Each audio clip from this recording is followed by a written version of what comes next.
You're slowing down the whole line, Holden. The other teams are already 2 days ahead. I didn't look up. Just kept logging voltage variances on the cell compression system, double-checking the thermal seals on the battery casings. The numbers had to match, or someone was going to get hurt. Badly. My name's Jack Holden. I'm 48 years old, and I've spent the last 21 of those inside EV factories across the Midwest, from Milwaukee to Flint to here, at Voltaxis Plant 4 in Coldwater, Michigan. I'm the senior safety lead on Line B, where we assemble the lithium battery packs that go into nearly 12,000 vehicles a month. Mistakes here don't just mean recalls or lawsuits. They mean explosions, fires, deaths. Across from me stood our new shift director, Travis McGraw. Fresh out of corporate, 3 weeks in, spotless safety vest, hair too perfect for someone working around coolant foam and graphite dust. Maybe 35. The kind of guy who says agility in every meeting and thinks deadlines are more sacred than design specs. These battery units are holding residual heat after cooldown, I said, still inspecting the housing. We need a full diagnostics run before we box these for shipping. He sighed. That'll take 4 hours. I finally looked at him. His face was calm, but his knuckles were white where he gripped his tablet. Jack, we've got orders. Stacked to the ceiling. Corporate's breathing down my neck about delivery velocity. I don't need a lecture on thermals. I need numbers moving. I pointed to the diagnostic chart. 4 packs just triggered delta spikes past safe variants. We pushed those out, and one bad jolt on the road could turn a garage into a crater. Maybe. You're just being overly cautious, he said. I looked at your logs. You file more incident flags than every other line supervisor combined.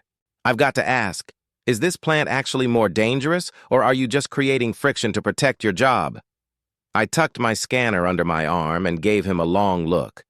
That slow, twisting gut feeling had been building for weeks, the kind that starts whispering something's wrong before the sensors do. I'll have the full report on your desk by end of shift, I said, turning back to the console. Make it quick, he muttered. We've got shipment targets to hit. He walked off. I watched him go, the knot in my stomach tightening, and I knew this wasn't the last conversation we'd have. Not by a long shot. 2 months before Travis McGraw ever stepped foot inside Voltaxis Plant 4, I started noticing things that didn't sit right. New battery housing units arrived with inspection tags, but no actual inspection stamps. Maintenance. Logs were signed, but the notes were blank. Supply orders I'd submitted got quietly modified in the system. Cheaper substitutes, unapproved components, and no one saying a damn word about it. I brought it up with my old supervisor, Henry Miles. He'd been with Voltaxis for almost 30 years. A rare breed, calm, competent, and not afraid to say when something smelled off. Budget compression, he muttered, leaning over the railing outside Line B. After that last earnings call, corporate's slashing costs anywhere they can, and battery production's their biggest ticket right now. These aren't things you cut, Henry, I said. We're not talking extra printer ink. We're talking thermal containment, voltage shielding, core safety infrastructure. He sighed. Believe me, I've pushed back. Went nowhere. They told me to stop flagging minor variances and focus on throughput metrics. And now, they're bringing in new blood to optimize performance. He air-quoted the phrase. 2 weeks later, Henry was gone. Early retirement package.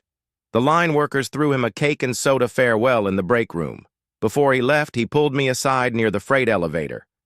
Watch yourself, Jack, he said. They're not looking for watchdogs anymore. They want people who'll rubber stamp the process and shut up. I nodded. I figured. He gripped my arm.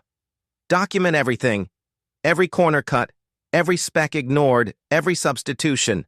I took that advice seriously. I just didn't know how fast it would matter. 3 weeks after McGraw arrived, we had a routine diagnostic check scheduled on one of the fast-charging battery units, a 600-cell lithium array destined for a fleet order in Illinois. Wyatt Jensen, My assistant tech ran the pre-checks with me. Thermal retention's off, I said, watching the screen. These cells are reading too hot for a post-cool-down pack. He frowned. That unit was just serviced, sir. Last Thursday. You were off shift. Who signed off? McGraw, he said quietly. I felt that cold weight drop in my chest again. A supervisor signing off on thermal diagnostics? That was practically unheard of. Get me the component log, I said. I want to see what parts were used.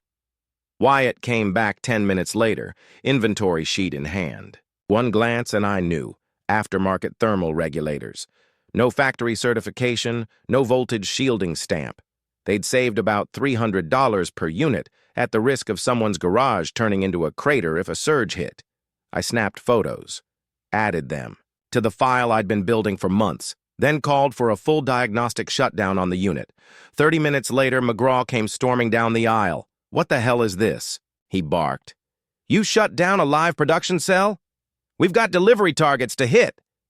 Battery pack's unstable, I said flatly. Cooling system's compromised, needs a complete recert. I signed off on it myself. Yeah, I said. That's part of the problem. You're done, Holden, Travis said. His voice dropped just enough to make everyone on the floor stop moving. Pack your gear.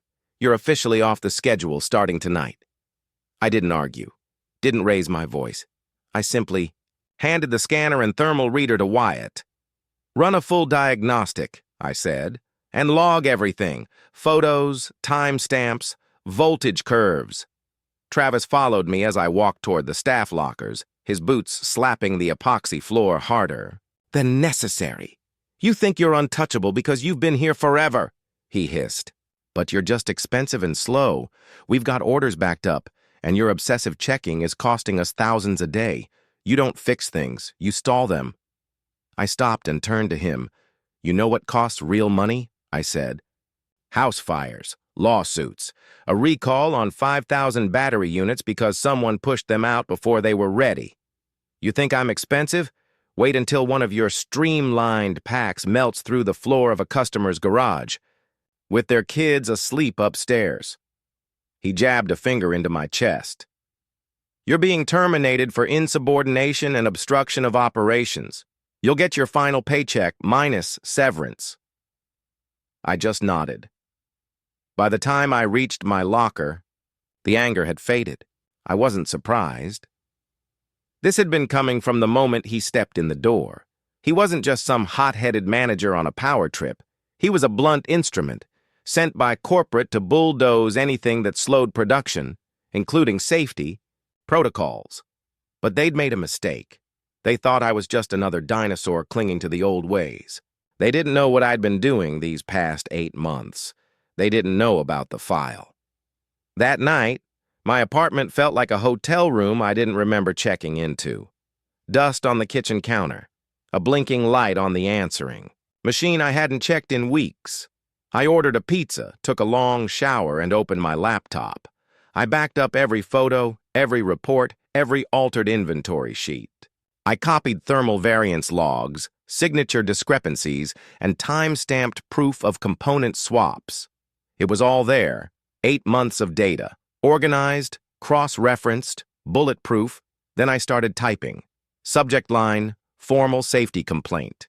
Voltaxis Plant 4, line B2, hrvoltaxisenergy.com. CC, legaluvoltaxiseenergy.com. This letter serves as an official complaint regarding unsafe working conditions, falsified maintenance records, and deliberate use of unauthorized components in high-capacity EV battery systems. I have attached over 20 pages of evidence, including photos, documentation of substituted parts, and records of safety protocols being ignored, bypassed, or signed off by unqualified personnel. I hit send. Then I sat back and waited. Not for justice, not for vindication, but for the first crack in the wall. Because I knew once that first call came, the panic would begin. I hit send and went to bed.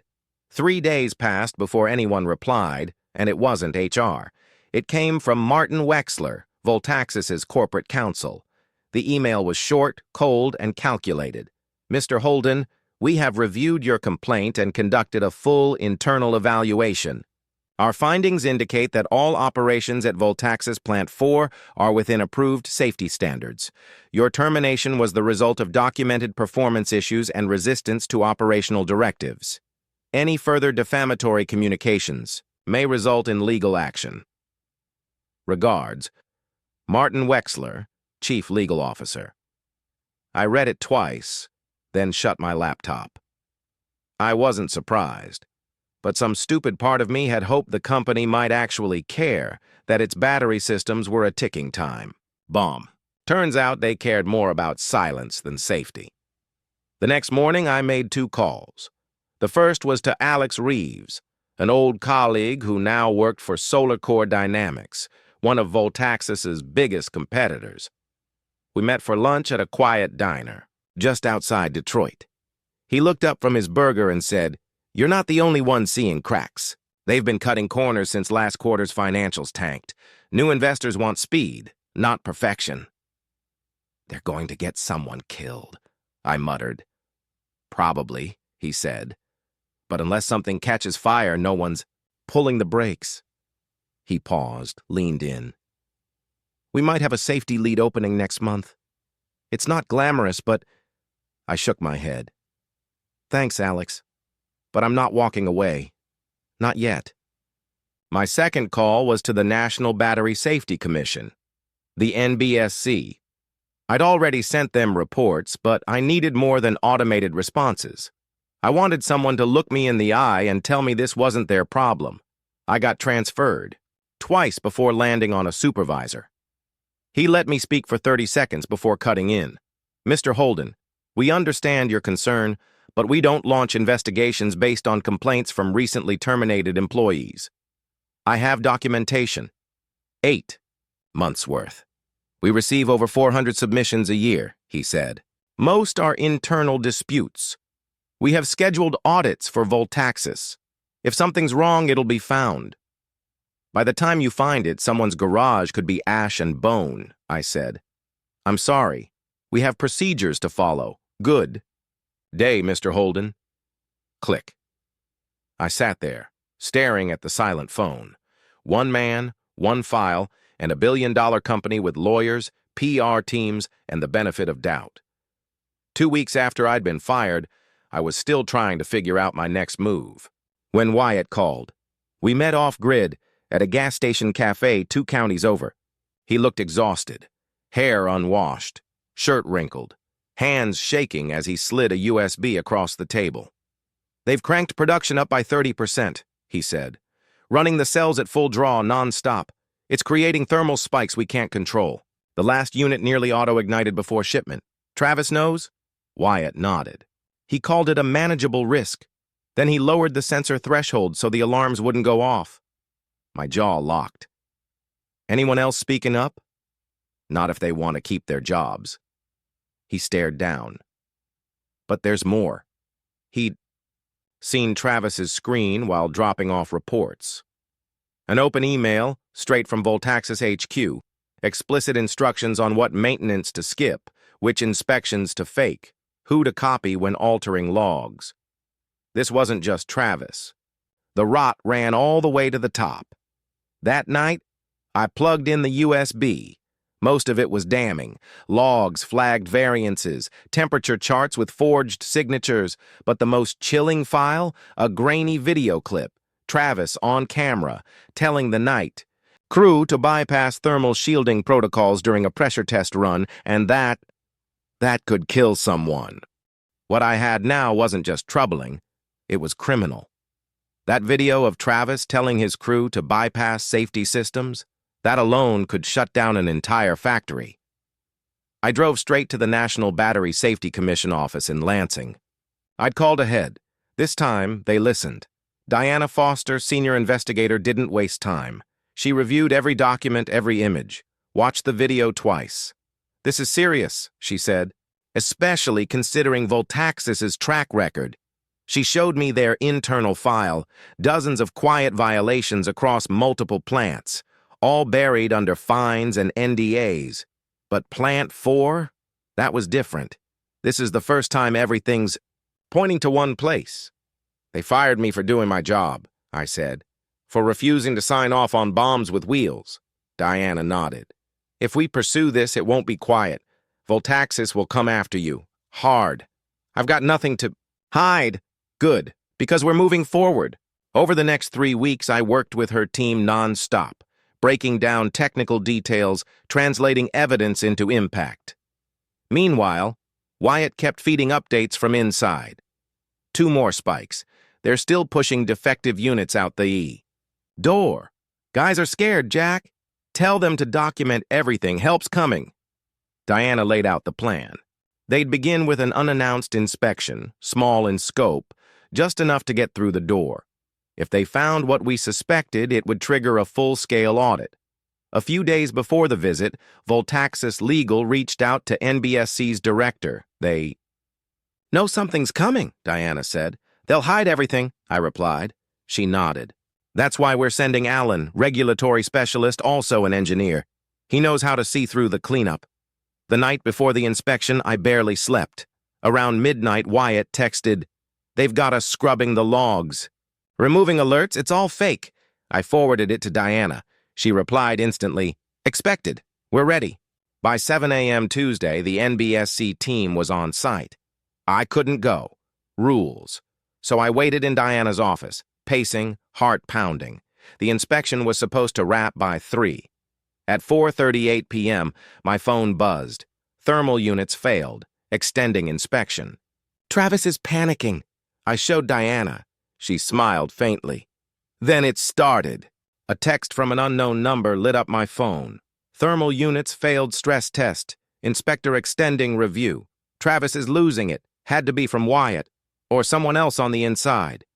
I showed Diana. She gave a small, grim nod. That's Alan's focus area, thermal containment systems. If he's extending the inspection, it means he found something real. At 6:12 p.m., Diana's phone rang. She listened in silence, asking only a few sharp questions. I watched her expression shift, focused, then firm, then satisfied. When she hung up, she said simply, "They found enough for a Level 3 review. Multiple serious violations, including the exact bypass systems you flagged. If those units had shipped, they would have failed catastrophically under high heat conditions. What happens now?" She looked at me. "We're shutting down production at Plant 4 tomorrow morning. Full regulatory intervention. Every part inspected, every document verified, every line audited." I exhaled, the kind of breath you don't realize you've been holding for months. And Travis? He was aggressive during the inspection, tried to block access, claimed everything was recently certified.